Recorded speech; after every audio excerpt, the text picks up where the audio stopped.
In the last video, we talked about something called harmonic analysis, which is just a really fancy way of saying assigning Roman numerals to all the chords in a song so that we can better understand the chord progression. We can maybe start to see some emerging patterns, and we also said it's much easier if you want to transpose it to a different key. That is, we just play the same song in a different key. And we said that every diatonic chord actually can be classified into one of three categories, which is tonic, subdominant, or the dominant. And so in this video, I wanted to talk specifically about the diatonic, subdominant, and the dominant, and how they are essentially determined, how they determine the role that each diatonic chord plays. Okay, so the tonic is often referred to as the whole. So it's like we feel resolved and relieved. So this is the whole, which is the tonic. And then the subdominant is often times described as moving away. And then the dominant is the tension builder. So it builds a tension and it makes us want to resolve back to the tonic.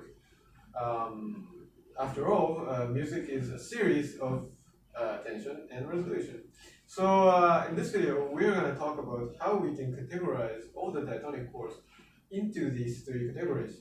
And this will really enable us in determining the role that each chord plays in a song so that we can really have a better understanding of the story that the song is trying to tell us.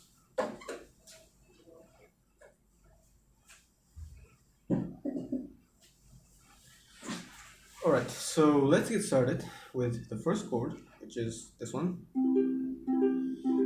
which is the tonic chord, and this one is by definition a tonic chord, so we don't really have to categorize it. It's already categorized as tonic because by definition it's tonic chord.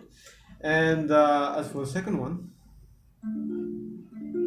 which is the D minor, if we talk about the key of scale, I mean we're talking about the key of scale. Key of scale, no, it's a key of scale. Key of C, excuse me. So the D minor chord, actually, you might recognize that it shares two notes with the F chord, which is F and A. So, and F by definition is a subdominant chord. So we can say that actually the D minor chord, or the D minor 7 chord, if you're talking about 4 notes, has this one has the subdominant function. And then moving on to the next one, E minor, actually it has two notes. It shares two notes with the tonic chord, so it actually behaves as a tonic chord. Now, if you have sharp eyes, or if you're astute, you would recognize actually that it also shares two notes with the dominant chord. So you might say the 3 chord has a dominant function, but actually it doesn't, because dominant chord is often played as the dominant 5/7 chord, the dominant 7 chord, and which has the F and the B, I mean the 4th scale degree and then the 7th scale degree, which creates this tension, which forms a tritone tension, I call it. So it doesn't have the E minor chord doesn't have the 4th scale degree that would be required to create the tension. So actually it would have more of a tonic sort of function. And then as for the next one, is by definition is a subdominant. Then the next one by definition dominant, so no need to worry. And then the next one is an A minor chord, which you might recognize that it shares two notes with the tonic, so actually it has it has a tonic function. So yeah, and then last but not least, we have the B diminished chord. Could take half diminished or fully diminished. B diminished chord.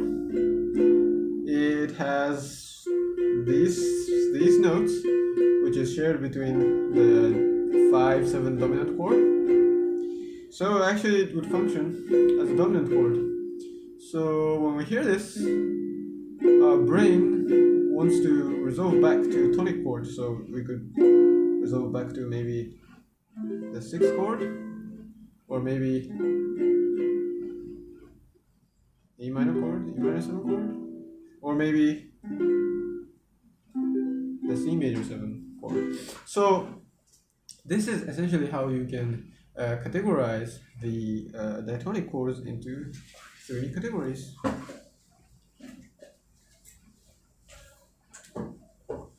Alright, so we have learned that all diatonic chords can be classified into one of 3 categories: the tonic, which is the home; the subdominant, which is moving away; or the dominant, which is tension builder. Yes. So by doing this, we get a much better understanding of how the chord progression is working, how it's functioning, and also I guess the biggest takeaway from this video is that let me see if I can say them correctly. The chords that have the tonic function are obviously the tonic chord, obviously the first chord, the sixth chord, and then the third chord. Yeah, so the first, third, and the sixth chord have the tonic functions, and then the fourth chord by definition is subdominant, and then we learned that the second chord is a subdominant as well. In this case, we talked about the D minor 7 sharing 2 notes with the F chord and the D minor chord. And then as for the dominant chords, we have the diminished, and which is the one that's built off of the 7th scale degree. And then obviously by definition the dominant.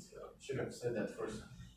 Yes. So yeah. So this is like how we categorize, and it can be applied in other keys. So I encourage you to really explore songs and then assign Roman numerals and then see which role the specific chord is playing.